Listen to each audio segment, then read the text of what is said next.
ओम शांति।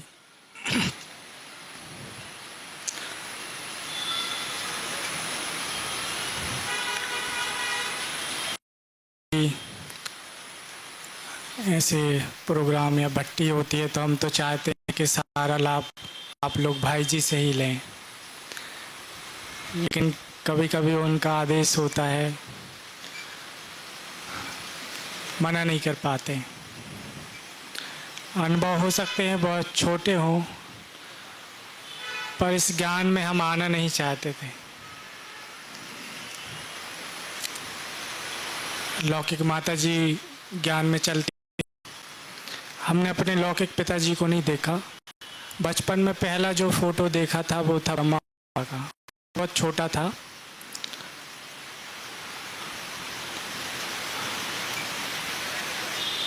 माता जी इस ज्ञान में, माता पिताजी जब आए, दो एक साथ आए थे।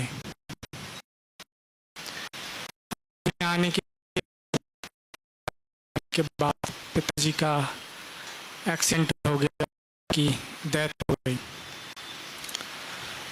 चूँकि ज्ञान में आने के बाद माता जी ने धारणाओं में चलना शुरू किया। कुछ महीने, 2 महीने बाद हम जन्म हुआ।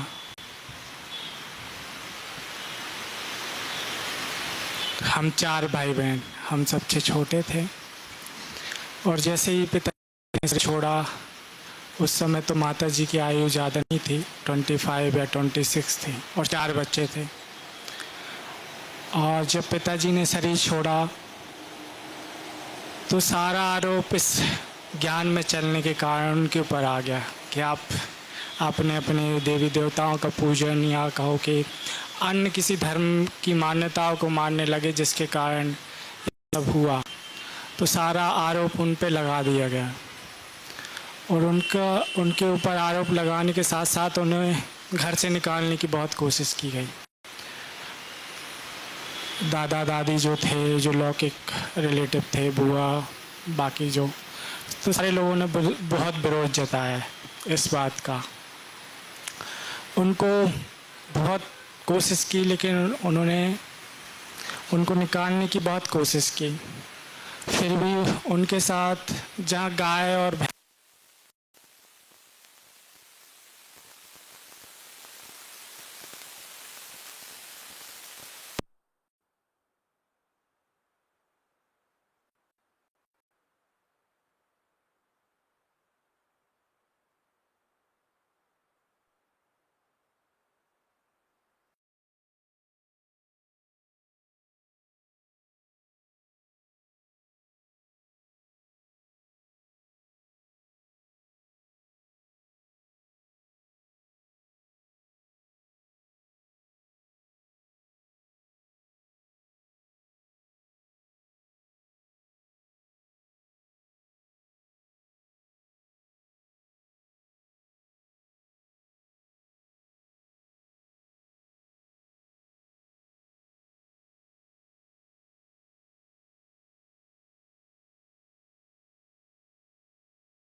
वही बाबा करते रहते हो। और हम एकदम विरोधी थे।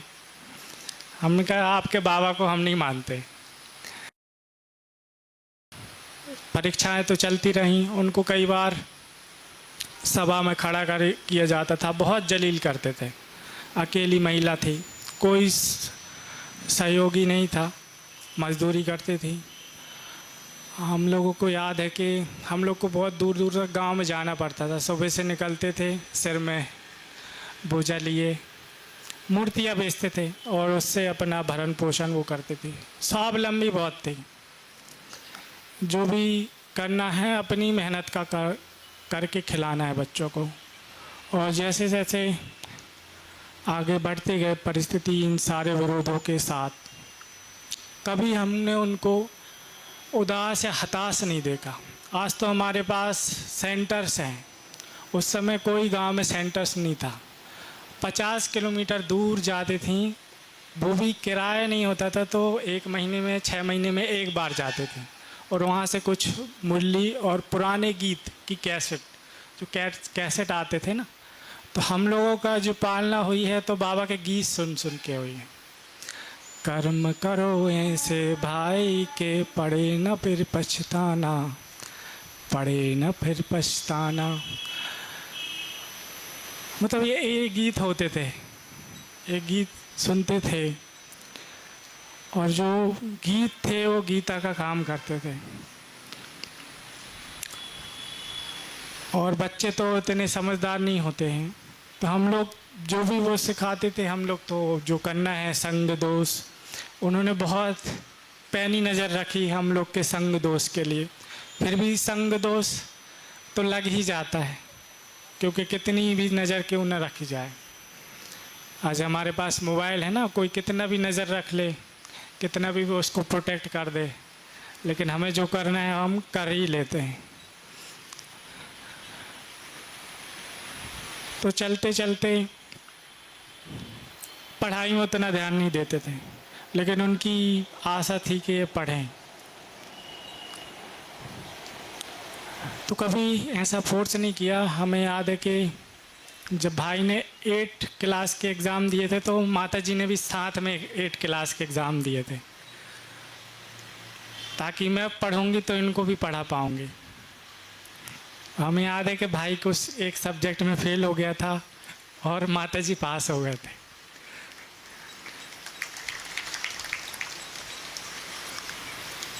उनका सारा जीवन ही इतना धारणा युक्त था कि उन्होंने कभी एक शब्द नहीं बोला, कभी हमें ज़बरदस्ती ज्ञान में लाने की कोशिश नहीं की, कुछ भी बताने की कोशिश नहीं की।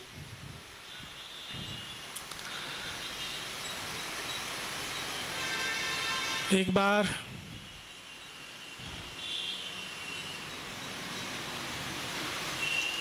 तीसरी क्लास में हम थे और हमेशा बाबा बाबा माता जी करती रहती थी। कोई भी परेशानी होती थी तो सिर्फ बाबा कहते थे। तो हम काफ़ी स्कूल तो काफ़ी कम ही जाते थे, बंक ज़्यादा मार देते थे। तो होमवर्क टीचर ने दिया था और सबका होमवर्क चेक कर रहे थे, और टीचर बहुत ख़तरनाक थे वो। तो एक लाइन से सबको खड़ा कर दिया, सबको खड़ा कर दिया और सबकी, जिसने भी होमवर्क नहीं किया था सबको बहुत पिटाई सड़ी से मार रहे थे। अब जैसे ही नज़दीक आ रहे थे लाइन हमारे तरफ, तो फिर अब डूबते को तिनके का सहारा, अब तो बाबा को पुकारना ही पड़ेगा। अब सोचा कि माता जी हमेशा कष्ट में बाबा को पुकारती, आज हम भी पुकार देख। तो मैं मन ही मन बाबा बाबा करने लगा, और जैसे ही मेरे बाजू में टीचर आए, उधर तक बाजू वाले को बहुत मार रहे थे, और हमने कहा बाबा आज तो अपना, आज बचा लो आप, तो हम आपको मान जाएंगे। तो जैसे ही मेरे तरफ उन्हें आगे बढ़ने की कोशिश की, घंटी बज गई। घंटी बज गई तो फिर हमने कहा देखो बाबा सत्य है, कुछ तो है।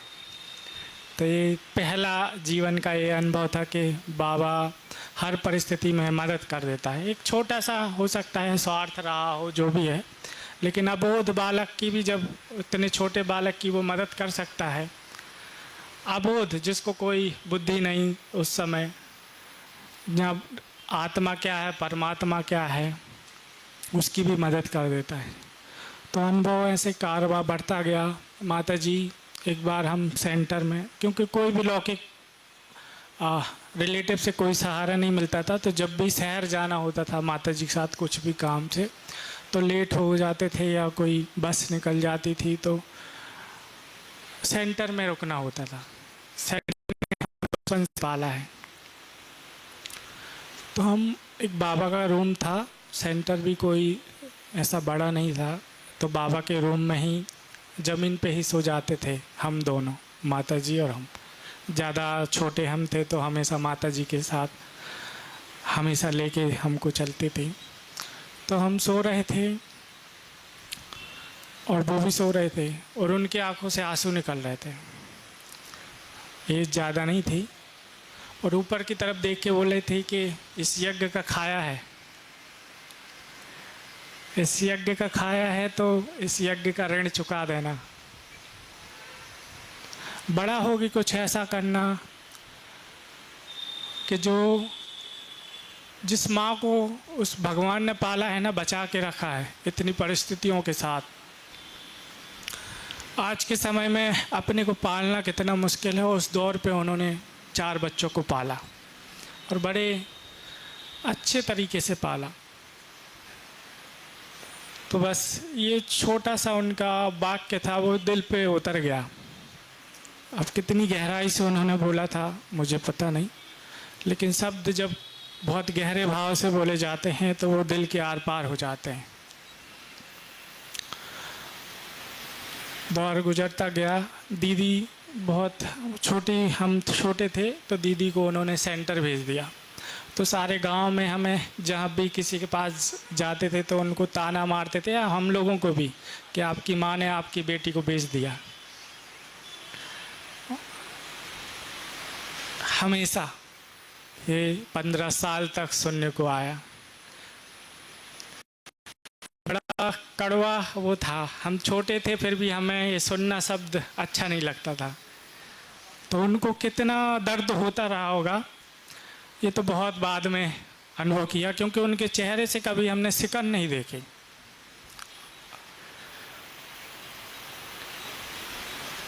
आपकी माँ ने आपकी बेटी को बेच दिया, मतलब अपनी बेटी को बेच दिया।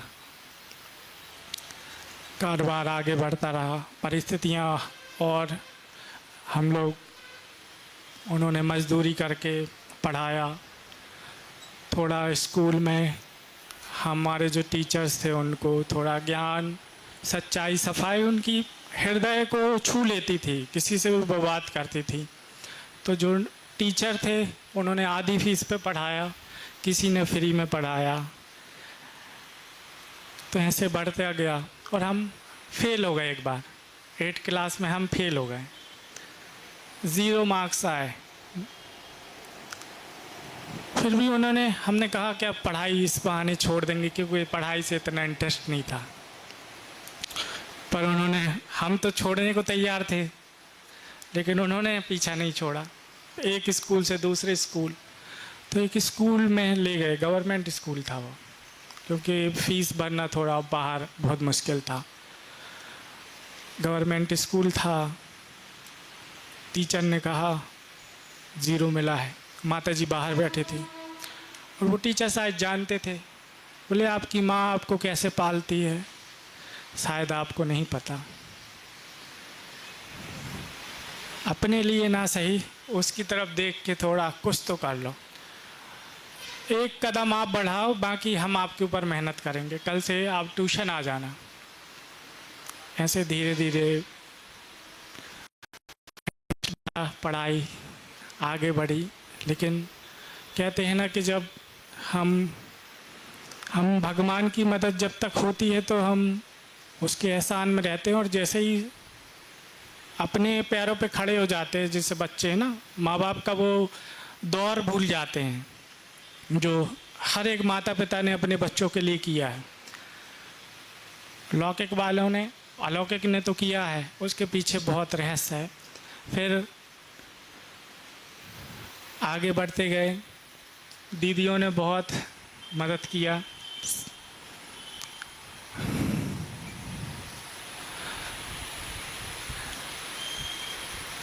तो फिर क्या हुआ कि हमको तो शहर भेज दिया पढ़ने के लिए माता जी ने। शहर में कॉलेज में एडमिशन लिया। गांव में रहने वाले लोगों को शहर का थोड़ा अनुभव कम होता है। शहर में सब सच्चे दिल के थोड़े उस समय लोग होते थे, कोई झूठ कोई छल कपट ऐसा नहीं होता था, हर कोई एक दोस्त का सहयोगी होता था। तो इन वातावरण में पालना हुई। जब शहर गए तो एक अकेलापन फील होने लगा, अकेलापन। तो एक दिन भटकते भटकते सेंटर पहुंच गए कि चलो, माता जी के साथ तो जाते थे, कुछ लोग जानते भी थे, तो सेंटर पहुंच गए। उस सेंटर और स्कूल के बीच में कुछ संग दोष में हम आ गए थे। आज जो कहें कि ब्रह्मा कुमार, हर एक कुछ प्रश्न जो आए हैं ना बहुत सारे, उसमें वो अनुभव मिलते जुलते हैं। तो जब हम भगवान से डिस्कनेक्ट हो जाते हैं तो माया अपने कनेक्शन में ले लेती है और हमें पता भी नहीं चलता। तो ऐसे चलते चलते स्कूल में लव हो गया, होता है ना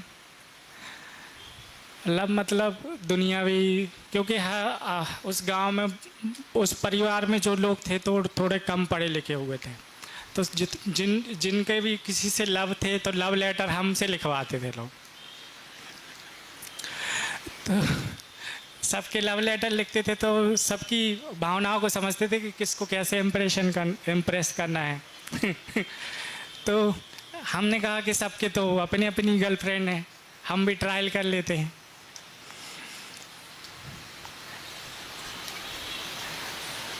तो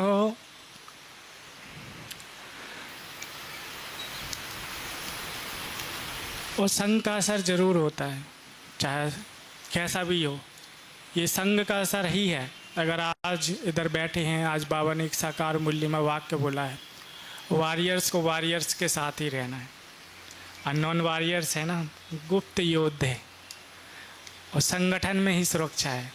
तो आज से जब इधर इस गेट से एंट्री करने से पहले एक माइंडसेट अलग रहा होगा, जब सुबह से शाम तक अभी तक इधर पहुँचे हैं तो एक सारी दिशा सब कुछ चेंज हो गया होगा।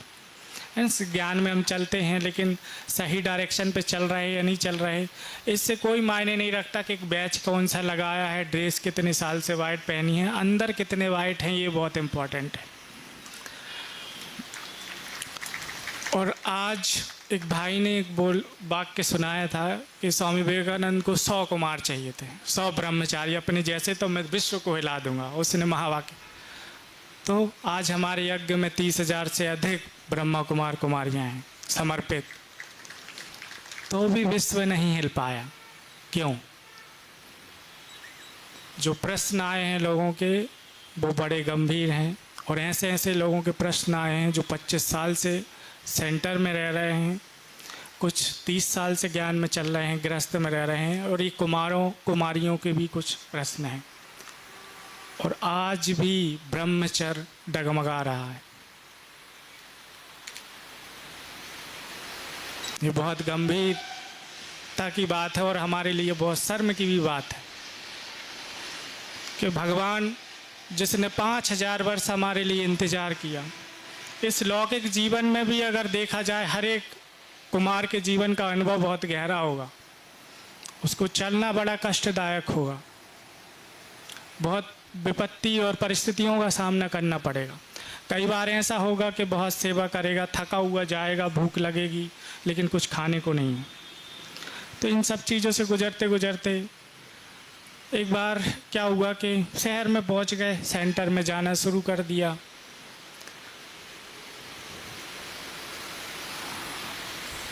खाने को कुछ होता नहीं था, पैसे हमारे ज़्यादा कुछ नहीं थे। जहाँ भी हम रहते थे लौकिक रिलेशन में, तो उन्होंने एक कमरा दिया हुआ था जो कमरा ही जैसे नहीं था, वहाँ तो सारा उनका स्टोर रूम था, वहाँ पर रहते थे। जो भी शाम को हम काम करते थे कैटरिंग का, जो शादियां होती हैं और उन शादियों में सुबह से शाम तक भोजन बनाने का काम किया, क्योंकि कुछ घर में जो परिस्थितियां थी एकदम आर्थिक कोई वो नहीं था, और माता जी और बाकी लोगों को मेहनत करते हुए देखते थे तो एक अजीब सा लगता था कि इनसे हम क्या बोलें।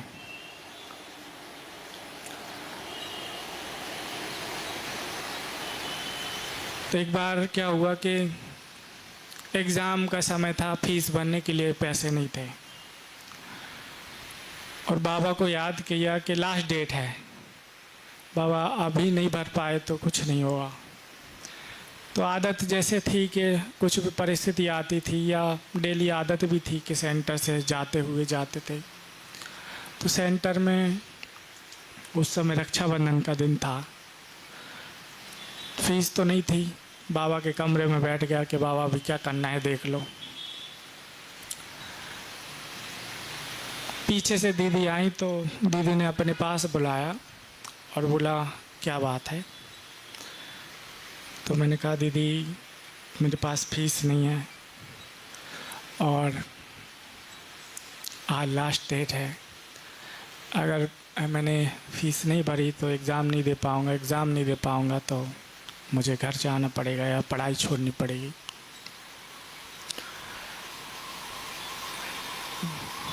दीदी ने बोला बाबा के कमरे में बैठो। बाबा जो दुनिया का उद्धार करने वाला है इतनी छोटी सी बात नहीं करेगा क्या। रक्षाबंधन का दिन था और वो सेंटर बहुत किराए पे चलता था, कोई खुद का सेंटर नहीं था। बहन भी अकेली रहती थी दीदी, और जैसे तैसे उस सेंटर का किराया इकट्ठा करते थे। तो रक्षाबंधन का दिन था, जो भी लोगों को राखी बांधी थी सेंटर पे आते थे, जो थाली में पैसे थे वो सारे लेके आ गई मेरे पास और बोले इससे जाके फीस भर लेना। तो हमने कहा कि ऐसे कैसे हो सकता है दीदी, ये तो पाप होगा। तो ये बहन एक भाई के लिए पाप कर लेगी और आपको इस पढ़ाई को ईश्वरी कार्य में समर्पित करना है।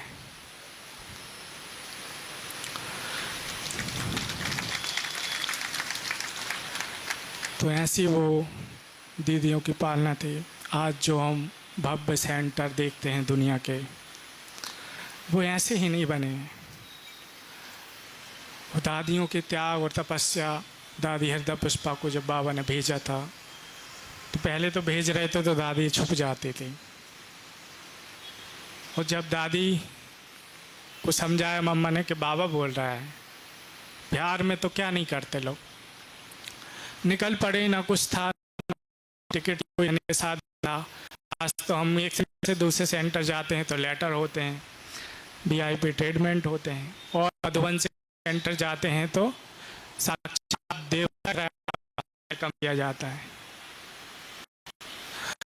पर एक और बचपन के दिन भुला देना, रुला देना। तो ये बचपन जो बीता ना, जो अपने पसीने से जो इमारतें खड़ी करी हैं ना, उसका ऋण चुकाने का वर्तमान समय है, और हम कुमारों के लिए तो वो बहुत बहुत इम्पोर्टेंट है। हम अपेक्षा रखते हैं ना कि सुबह से शाम तक सेवा, हमको शाम को तो पूछे ही नहीं खाने को। आपको चुना किसने है? भगवान ने। हर एक रिस्पॉन्सिबिलिटी बनती है, घड़ी है। हमें याद है कि सेंटर में जब सेवा करते थे सब था, एक ही था कुमार, और सब जिम्मेवारी करते थे। जब कोई थोड़ा प्रॉब्लम होती है तो दीदी जो भी कहती, तो ऐसे धीरे धीरे करना शुरू किया। तो उसको वो भाई हमेशा थोड़ा बहन मतलब दीदी के बारे में, क्योंकि थोड़ा हमारी दीदियाँ थोड़ा कम पढ़ी लिखी होती हैं ना, भोली भाली होती हैं, और थोड़ा कोई पढ़ा लिखा है तो थोड़ा रिस्पेक्ट कम हो जाता है। सबके लिए भावना नहीं होती, कुछ कुछ होते हैं। तो वो भाई हमेशा कहता था कि आप तो पढ़े लिखे हो, वो हो, क्यों हर बात मानते हो, और दीदी तो उतनी पढ़ी लिखी नहीं है, अपनी पढ़ाई पर ध्यान दो, ज़्यादा कुछ सेवा करने की ज़रूरत नहीं है आपको, थोड़ा अपने करियर पे फोकस करो। बहुत अच्छी बात। माया कभी भी ना आपके केयर रूप में आती है, वो डायरेक्टली नहीं करेगी कि हम आपका नुकसान करने के लिए आते हैं। माया का जो रूप है ना, ब्राह्मण बन के आई सीता के सामने, तो ऐसे ही हमारे जीवन में ऐसे अलग अलग प्रकार के माया आएगी। तो हमने कभी ध्यान नहीं दिया, हमने सिर्फ वो बचपन के अनुभव थे कि जब हमारे जीवन में कोई नहीं था आगे पीछे, तो साकार में तो हम, माता जी ने एक चीज़ ही सिखाई थी कि भगवान और दीदी एक ही है। जो भगवान है और वो दीदी है वो एक ही है, उसमें कोई अंतर नहीं है। उसकी बात मतलब भगवान बोल रहा है, क्योंकि हम में इतना सामर्थ्य नहीं है कि हम डायरेक्ट भगवान से बात कर लें, इसलिए वो उसके द्वारा हमें डायरेक्शन देगा। तो कभी उस डायरेक्शन को गलत नहीं समझना। तो बीच में जब आर्थिक परिस्थितियां बहुत थी तो हमने एकदम पढ़ाई छोड़ने का वो कर लिया था कि अभी पढ़ाई छोड़ता हूँ और थोड़ा परिस्थिति घर की ऐसी है तो ध्यान देता हूँ। दीदी ने नहीं, बोले ऐसा नहीं करना। बोले एक अनपढ़ व्यक्ति जब कोई सेवा करेगा, झाड़ू लगाएगा, एक लगाने वाला झाड़ू लगाएगा, तो उसका एक अलग, एक पढ़ा लिखा व्यक्ति और अच्छे चरित्र वाला व्यक्ति जब छोटे काम करेगा तो वो एक आदर्श बनेगा। तो आदर्श बन के सेवा करनी है, मजबूरी में नहीं करनी है। उन्होंने कहा, कई बार हम बोलते थे दीदी पढ़ाई में मन नहीं लगता, समर्पित कर दो। बोले ये तुम्हारा आलस है और तुम भाग चाहते हो, तो भगौड़े लोगों को ना भगवान को जरूरत नहीं है, पहले काबिल बनो फिर आना। तो ये बात दिल को लगी। तो ये अनुभव के दौर बढ़ता गया, काफ़ी चीज़ें शुरू की। एक बार पॉलीटेक्निक कॉलेज ख़त्म हुआ था, कैंपस सिलेक्शन हो रहा था, तो 9 बजे बुलाया था, फाइनल ईयर था। सेंटर से जाते थे तो उस दिन कुछ था, दिन गमले साफ कर दो, गमले की सफाई करो और उनको पुताई करके जाना। जी, भगवान का आदेश है, भगवान का आदेश है। करते करते टाइम हो गया और जब हम कॉलेज पहुँचे तो जितने सारे स्टूडेंट था सबका सिलेक्शन हो गया, हम अकेले ही रह गए। टीचर ने बहुत डांटा। ड्रामा का एक पार्ट बहुत पक्का था कि ड्रामा कल्याणकारी है। गवर्नमेंट जॉब थी, ज़्यादा कुछ वो नहीं था, सैलरी लोगों को 10,000 11,000 थी। तो हमने कहा एक जाती ही तो जाने दो, हम नौकर बनने के लिए थोड़ी पैदा हुए, हम मालिक बनेंगे। तुरंत जाके कुछ ढूंढा कि आज के आज मुझे कुछ काम ढूंढना है। तो सिम कार्ड होते थे उस समय, टेलीकॉम की एक टाटा डोकोमो की कंपनी थी, तो उधर जाके मैंने काम मांग लिया। तो उस समय क्या था कि सिम एक्टिवेट करना शुरू किया। वो ओएलएक्स का ज़माना था, तो ओएलएक्स में होम डिलीवरी, उस समय तो ये सब नहीं था, लेकिन हम घर जा जाके सबको सिम सप्लाई करते थे। करते करते करते चूँकि बाबा से वादा किया था कि बाबा अगर कल किसी को मैं बताऊं कल को ये अनुभव कि भाई सेंटर में सेवा करके हमारा नौकरी चली गई, तो ये तो डिसर्विस हो जाएगी, आपको ही कुछ करना पड़ेगा, मेहनत हम कर लेंगे। उसी दिन उधर से हम निकले और ढूंढना शुरू किया। तो ऐसे सिम कार्ड एक्टिवेट करना, टेलीकॉम कंपनी का काम, धीरे धीरे दौर बढ़ता गया। फिर धीरे धीरे एक अवसर दिया भगवान ने कि भाई एक जगह पर डिस्ट्रीब्यूशन सिर्फ खाली है, तो उधर पे आपको लेना है क्या। पैसे नहीं थे, किसी ने सहयोग किया, डिस्ट्रीब्यूशन बढ़ता गया। कोई लोग काम करने वाले नहीं थे। अब डिस्ट्रीब्यूटर मतलब बहुत बड़ा होता है, रिटेल। तो 2-3 अनपढ़ लोग थे, उनको कहा कि हम आपका सहयोग करेंगे, आपको सिखाएंगे, आप हमारे साथ मदद करो। तो उन्होंने बोला ठीक है। तो बोले पैसे तो मैं कुछ दे नहीं पाऊँगा, लेकिन हाँ इतना ज़रूर है कि अगर हम कुछ कर गए तो जो है तो वो सबके लिए है। उन्होंने भी बहुत हिम्मत रखी और हमारे साथ काम करते रहे। फर्स्ट जो हमें पे आउट क्रेडिट हुआ था वो 16,000 रुपये, नेक्स्ट मंथ 32,000 रुपये। चलता गया, मल्टीपल होते गए हर साल, हर महीने में। लास्ट जो मधुबन आने के पहले जो क्रेडिट हुआ था वो 10 लाख रुपीस था। और इतने उलझ गए इस सब चीज़ों में कि भगवान भूल गया। कामनी कंचन, लव अफेयर से निकले तो ये दुनिया की जो दौलत है, शोहरत है, उसमें फंस गए। कोई ऐसे अपने लिए कोई शौक़ नहीं थे, लेकिन एक जुनून सवार हो गया था कि मैं कुछ करूँगा और हम भी कुछ कर सकते हैं। लेकिन बाबा भूल गया। तो एक दिन अचानक हम ऑफिस में बैठे हुए थे और ख्याल आया कि बाबा जैसे इधर तक पहुंचा दिए, अब इधर से निकाल भी दो, अभी बहुत हो गया। क्योंकि माता जी से ज्ञान सुना था तो अटैचमेंट भी एक बढ़ता है। जहाँ पर हमारे घर में कोई ज्ञान में नहीं चलता तो उधर लौकिक से रिलेशन निभाना थोड़ा आसान होता है, लेकिन जब सब ज्ञान में चलते हैं उधर थोड़ा कठिन होता है। ज्ञानी के मोह में और अज्ञानी के मोह में दोनों में थोड़ा अंतर है। ज्ञानी का मोह बहुत गहरा हो जाता है, जो दूसरों को नहीं दिखता लेकिन अंदर बहुत होता है। मेरा बच्चा बोलेंगे तो नहीं मेरा, ये सब भगवान का है। लेकिन जब कोई बारी आएगी कि मैं जाना चाहता हूँ, सेवा करना चाहता, तो बोले क्या करोगे, इधर रह के करो। तो एक षड्यंत्र ख्याल में आया। रात को ही अचानक एक वो लगा कि वो स्वप्न जो जागृत हो गए थे कि जो वादा जिससे किया था आज वही मुझे भटकाने की कोशिश कर रहा है। तो एक झूठ बोला कि युक्ति, जिसको हमारी भाषा में बोलते हैं कि ऐसा मेरे से कुछ गलत काम हो गया है, अभी मुझे रात को ही निकलना है। तो रात को एक बैग उठाया और निकल लिया। अगले दिन हम एक दोस्त से मिले और हमने कहा कि बाहर चलते हैं, जॉब करेंगे। डिग्री हो गई थी पूरी, जॉब करेंगे, कुछ करेंगे, अभी मुझे उधर नहीं रहना, बाबा के लिए कुछ करना है। तो सेंटर में बैठे थे, दीदी बोली कि मधुबन जा रहे हैं, छोड़ दो रेलवे स्टेशन। तो मैंने बोला मैं भी चलूँ क्या? दीदी बोली चलो। अप्रैल 2019 की बात थी, 7 अप्रैल की। दीदी ने बोला चलो, तो हम चल पड़े दीदी के साथ। ट्रेन में बैठ गए, एक भाई से बोला टिकट कर दो। तो जनरल, उस समय तो तत्काल नहीं था, जनरल की ही टिकट और कंफर्म उसी बोगी में और दीदी के पास ही। तब ये फील हुआ कि भगवान का ही काम है, मेरा काम इधर शायद लौकिक से पूरा हो गया, अभी नहीं लौटना। ये दीदी को नहीं बताया था, लेकिन दीदी को सब पता था, क्या बिजनेस सब। अहमदाबाद में दीदी ने पूछा कि उधर कौन संभालेगा, मैंने कहा भगवान। बस ऐसे मधुबन में 20 दिन सेवा की। फिर अचानक ख्याल था, एक मौन धारण हो गया था। जैसे ही ट्रेन में बैठे कि एक चमत्कार से कम नहीं था हमारे लिए।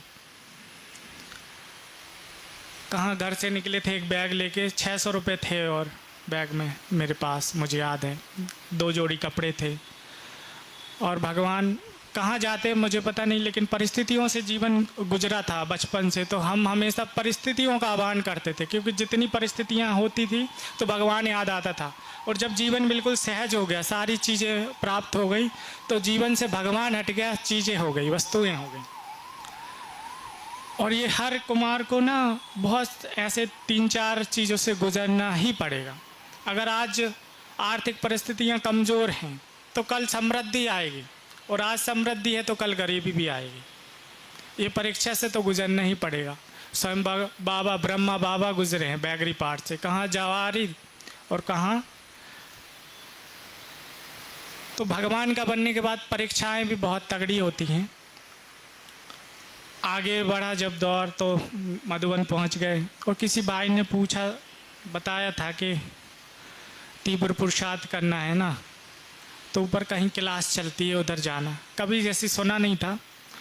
और सचिन भाई के तो हम बहुत विरुद्ध में थे। घर में माता जी और बहन ना बहुत सुनते थे उनको। मैंने कहा हम सिर्फ जगदीश भाई को सुनते थे।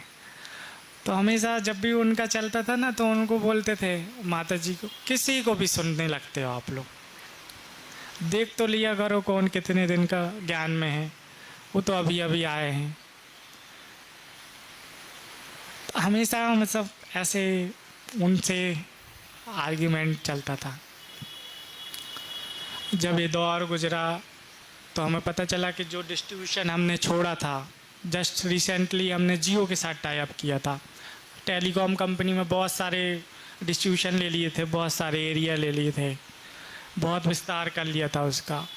हमारे पास इनलीगल चीज़ें भी बढ़ती गई। जब पैसा आता है ना तो इनलीगल चीज़, एक सिम कार्ड एक्टिवेट करने का हमको मतलब 700 रुपये मिलता था, एक दिन में हम 100 कर लेते थे। और वो जो लोग इस जीवन में मतलब जिनका है ही नहीं कुछ भी आता पता, आईडी भी क्रिएट कर लेते थे। सॉफ्टवेयर था जो एक्टिवेशन का, उसको मतलब दूसरे तरीके से हम सिम कार्ड को एक्टिवेट करा लेते थे। लोगों के हमारे पास 10,000 ऐसे अकाउंट थे जिनमें 10-10 लाख रुपए पड़े थे। उनके अकाउंट्स के सारे हमारे पास डिटेल्स थे, पर अंतरात्मा नहीं कहती थी कुछ गलत करो। फिर दिल्ली से हमारा कोई कांटेक्ट हुआ। आज जितने भी फ्रॉड हो रहे हैं इनको अच्छे से देखा हुआ है, अमेजोन में लिंक से जो भी फ्रॉड हो रहे हैं, अगर इस ज्ञान में इधर नहीं आए होते तो उसमें हम भी शामिल होते और आधे देश को लूट लिया होता। तो बाबा जितने खतरनाक लोग हैं ना, सबको इधर भर्ती कर लिया है। इस दुनिया का तो विनाश कब का हो गया होता अगर ये सफ़ेद कपड़े ना पहनाए होते। तो फिर दिल्ली से कांटेक्ट, जितने अमेज़ॉन के फ़ोन लोग मंगाते थे दिल्ली में, एक सिम कार्ड से बुक करते थे 1 लाख रुपए का, फिर ब्लैक मार्केट में भेजते थे 80,000 का। उनके ऑफ़र मुझे आने लगे। एक एक डील उनके साथ हमारी 5 लाख 10 लाख की होती थी। और ये धीरे धीरे इस कारोबार सिलसिला बढ़ता गया। स्टेट लेवल पे सबसे ज़्यादा एक्टिवेशन हमारे दिखने लगे। और उस दौर पे ये सब वैराग्य, ये पहले की घटना है जो मैं आपको बता रहा हूँ। वैराग्य बाद में ये सब आया कि ये गलत हो रहा है। कारपोरेट कंपनियों के फ़ोन आने लगे कि हमें फैंसी नंबर चाहिए, और हमारे पास इतने राइट्स थे कि हम किसी का भी नंबर ना रिप्लेसमेंट कर सकते थे। किसी का भी मोबाइल नंबर है हमारे पास आ जाता, और उसमें कितने अकाउंट से लिंक है आप जानते हैं, वो सारा हम निकाल सकते थे। तो लोग तो आता है ना जागृति, लेकिन मैंने कहा कि अगर इससे अगर हमने अपने को नहीं बचाया अभी तो हम बहुत कुछ। माता जी हमेशा एक चीज़ कहती थी, उनको कहीं ना कहीं भनक थी। बोले जितनी बुद्धि तुम अपने इस गलत चीज़ों में लगाते ना, अच्छी में लगा लोगे तो भगवान के कुछ तो काम आ ही जाओगे। तो बस ऐसे ही ये दौर और भी बहुत सारी चीज़ें हैं, समय की सीमा है, और हम चाहते हैं कि आप भाई जी से ज़्यादा लाभ लें। अनुभव तो बहुत सारे हैं। तो ऐसे आगे बढ़ते गए, मधुबन ऐसे पहुँचे। एक दिन ऐसे क्लास में बैठे हुए थे, भाई जी पीछे से आए, उन्होंने बोला एक दिन तुमको ना उधर बैठना है। उधर मतलब ऑडियो जहाँ भाई संभालता है, बोले वो सब सीखना है। तो हमें अंदर से था कि ये सब तो हमें आता है, ऑलरेडी सेंटर में करते थे, पर बोला कुछ नहीं। लेकिन उनकी नज़र थी शायद, क्या है, आप सब ने अनुभव किया होगा कि शायद मन की बात पढ़ लेते हैं। और हम उस दिन बैठ के बोले थे बाबा कोई इधर सेवा होगी ना तो मैं वापस नहीं लौटूंगा। और उसी दिन भाई जी ने बोला कि आपको उधर बैठना है। तो बस वो दिन था और आज दिन था, सेवाएं चल रही हैं और जाने का लौटने का कुछ हुआ नहीं। 7 महीने तक मोबाइल स्विच ऑफ। हमने कहा परमात्मा ने अपना काम कर दिया था। उस दौर के बहुत सारे अनुभव वो याद आने लगे मधुबन में, और आंसुओं हर एक बाबा की कुटिया में जब बैठते थे तो एक लक्ष्य दिखाता था कि आपको। तो माता जी के बार बार बीच में फ़ोन भी आते थे, और अटैचमेंट तो बहुत होता ही है माँ से, खासकर कुमारों का बहुत ज़्यादा। लेकिन माता जी थोड़ा अलग टाइप की सिखाती थी। बोले जो लोग दुनिया में आर्मी में जाते हैं तो क्या उनके माँ बाप भी नहीं होते क्या? तो हमने तो तुम्हें स्पिरिचुअल आर्मी में भेजा है, लेकिन ऐसा कोई काम नहीं करना जिससे इस माँ का ना सिर झुक जाए। जो ऋण भगवान का है, ईश्वरी कार्य का है। और उन्होंने अपने जीवन का एक अनुभव सुनाया कि जब से तुम्हारा जन्म हुआ था तब से मेरी पवित्रता अखंड है,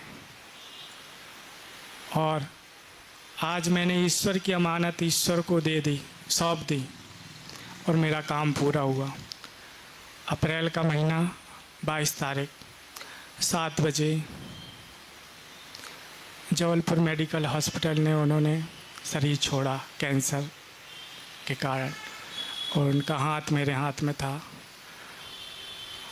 और लास्ट यही महावाक्य थे, मेरा काम पूरा हुआ, वो अपना काम करना निश्चिंत हो गए, क्योंकि एक ही मैं बाधा थी तुम्हारे जीवन में, आज मैं भी जा रही हूँ, लेकिन वो बाधा नहीं है, वो बाधा है, और इसको निभाते रहना, बस तब के। ओम शांति।